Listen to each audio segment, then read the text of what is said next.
ये बात ईरान को कंफर्म हो गई कि इजराइल या अमेरिका या दोनों एक साथ ईरान के न्यूक्लियर साइट पर हमला कर सकते हैं। ये बात क्लियर होने के बाद ईरान पिछले लगभग 1 महीने से लगातार ड्रिल कर रहा है और पूरी ताकत से कर रहा है। अब ईरान ने एक बार फिर से खुली धमकी दे दी है। कह दिया कि अगर हमारे न्यूक्लियर साइट पर हमला हुआ तो फिर ये फुल स्केल वॉर होगी, पूरे इलाके में जंग फैलेगी और हालात बेकाबू होंगे और उसके बाद के हालात के जिम्मेदार हम नहीं होंगे। इस धमकी से एक बात क्लियर हो गई है कि ईरान को कुछ न कुछ इनपुट मिल रहे हैं कि ईरान के ऊपर हमले होने की संभावनाएं करीब। वहीं ईरान के विदेश मंत्री ने कहा कि न्यूक्लियर टॉक का जो हमारा एक्सपीरियंस है वो अच्छा नहीं है। जो पिछली बात हुई थी वो हम ठीक से नहीं कर पाए थे, एक्सपीरियंस हमारा अच्छा नहीं है, लेकिन हमें पॉइंट टू पॉइंट बहुत ही कंस्ट्रक्टिव बात न्यूक्लियर टॉक में करनी होगी ताकि तमाम चीज़ें क्लियर हों और इलाके में शांति आए। वहीं ईरान के विदेश मंत्री ने आगे ये भी सफाई दी कि हम परमाणु बम नहीं बना रहे हैं। अगर हम बनाना चाहते तो अब तक हमारे पास परमाणु बम होता। वहीं अमेरिका की इंटेलिजेंस ने दावा किया है कि ईरान के जो न्यूक्लियर चीफ हैं वो ईरान में 2 स्पेस प्रोग्राम के एरिया को, यानी 2 अलग अलग स्टेशन हैं जहां से रॉकेट लॉन्च किए जाते हैं, सैटेलाइट लॉन्च की जाती है, उन 2 जगहों को ईरान का अकेला न्यूक्लियर वैज्ञानिक और न्यूक्लियर प्रोग्राम पर नज़र रखने वाला व्यक्ति है, वो अकेला ही इन दोनों साइट्स को हैंडल कर रहा है। यानी एक तरह से उस ईरानी वैज्ञानिक की जान खतरे में है। उधर अमेरिका का लेबनान पर पूरी तरह से प्रेशर है कि राष्ट्रपति तो हमारे मनपसंद बना लिया, अब लेबनान का जो फाइनेंस मिनिस्टर होगा, याद रखना वो हिजबुल्लाह का समर्थक ना हो और हिजबुल्लाह के ग्रुप से ना हो। इस बात का खास ध्यान रखना। ये प्रेशर अमेरिका लेबनान पर बना रहा है। उधर एक बहुत बड़ी जानकारी जिसका इंतजार आप सभी को था, हसन नसरुल्लाह और हाशिम शफीउद्दीन, उन दोनों की नमाज जनाजा 23 फरवरी 2025 को होने वाला है, ऐलान हिजबुल्लाह के द्वारा किया गया है। वहीं मैं आपको कल भी बता चुका हूं कि इजराइल लगातार सीज फायर का उल्लंघन कर रहा है। इजराइल ने लेबनान के ऊपर हवाई हमला किया जिसमें 2 लेबनीज आम नागरिक मारे गए हैं। इजराइल लगातार लेबनान पर बमबारी कर रहा है। अब बमबारी के बाद सबूत दिखा रहा हूं कि सीज फायर किस तरह से इजराइल ने तोड़ा है। लेबनान में जो इजराइल ने हमला किया उसके ताज़ा मनाजर आपके सामने।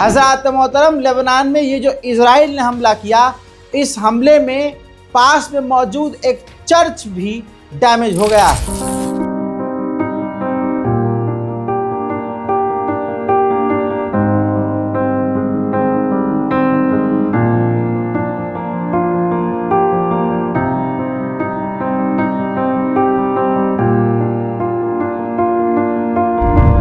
वहीं व्लादिमीर पुतिन ने सीरिया के जोलानी सरकार को ऑफर किया है कि आपके मुल्क को बनाने में हम भी मदद करने को तैयार हैं, लेकिन शर्त पुतिन की यही है कि अगर हमारा मिलिट्री बेस आपने वहां रहने दिया तो हम पूरी मदद करेंगे आपके शहर को, आपके मुल्क को दोबारा बनाने में। उधर 81,500 सीरिया के रेफ्यूजीज तुर्की से वापस सीरिया लौट आए हैं। क्रिसालिस नाम का एक बड़ा टैंकर 15 से 16 महीने बाद पहली बार लाल सागर को क्रॉस किया है, वरना जब भी ये समुद्र में उतरता था हुतीस की मिसाइल इस पर आकर टकराती थी।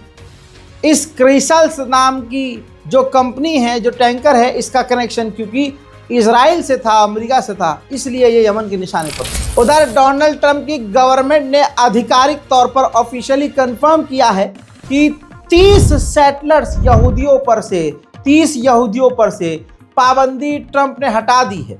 ये वो यहूदी थे जिन्होंने फिलिस्तीनियों के घरों पर हमला किया, फिलिस्तीनियों के घर पर आग लगाई, उनकी गाड़ियों और खेतों में आग लगाई। हजरात, गज़ा में कल हमास ने कंफर्म किया कि मोहम्मद दाइफ मारे गए हैं।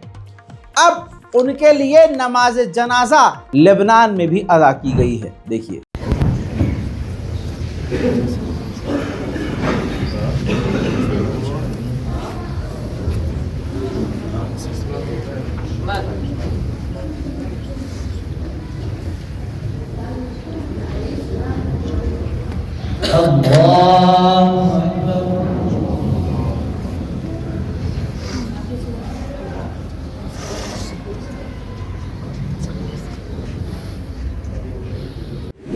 उधर गाजा के सिविल डिफेंस ने जानकारी दी है कि हमारे 85% जो इक्विपमेंट्स हैं, जो पावर हैं, वो इजराइल ने ख़त्म कर दी है, जिसकी वजह से हम पूरी ताकत से काम गाजा में नहीं कर पा रहे हैं। हजरात, एक इजरायली पूर्व सैनिक को अपने गुनाहों का एहसास हुआ।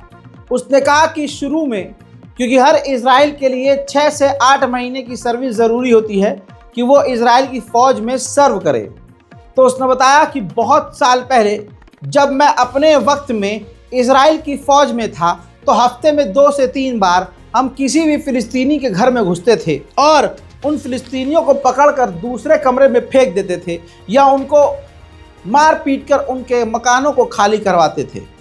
ऐसा हफ्ते में हम 2 बार करते थे। देखिए कबूलनामा। Me and my team were snipers, and because of that we did lots of snipers ambush from inside Palestinian home. It's a protocol that is called straw widow. But basically it means to take a private Palestinian house and turn it into a military post. The first time that we did it was in the refugee camp in Jenin in 2006. You know, we trained and we were full with adrenaline and energy and everything, and after we broke down the door and raided the house, so I entered into the first room and I grabbed the person in his bed because that's the tactic and you need to throw them to another room.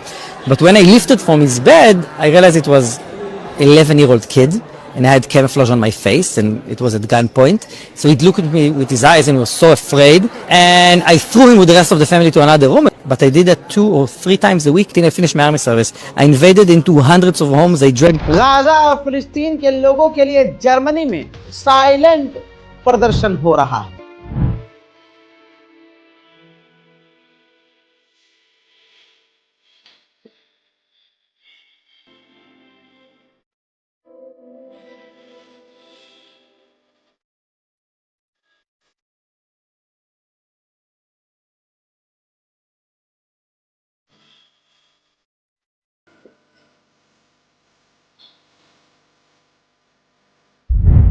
UNRWA को Israel ने गज़ा फिलिस्तीन के लिए ban कर दिया है, लेकिन Norway ने कहा है कि हम UNRWA को $24 मिलियन देंगे।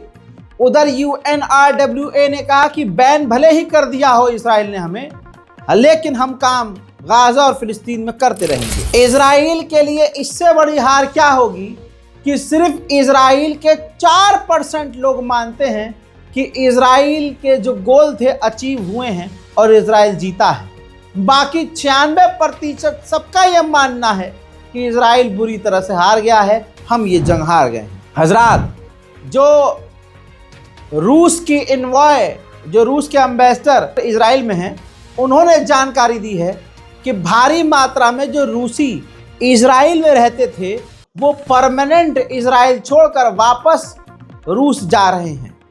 सोच के देखिए, जब इजराइल के खुद लोग इजराइल छोड़कर जा रहे हैं तो जो विदेशी आकर इजराइल में बसे हुए हैं वो क्यों रुकेंगे। हजरात, यूएन के अंदर इजराइल की फट गई है बुरी तरह से और रोते हुए शिकायत कर रहा है इजराइल यूएन में कि इजिप्ट हर साल खतरनाक लेवल की मिलिट्री में इन्वेस्टमेंट कर रहा है, अपनी फौज बढ़ा रहा है, नए नए हथियार खरीद रहा है और हथियारों की तैनाती कर रहा है।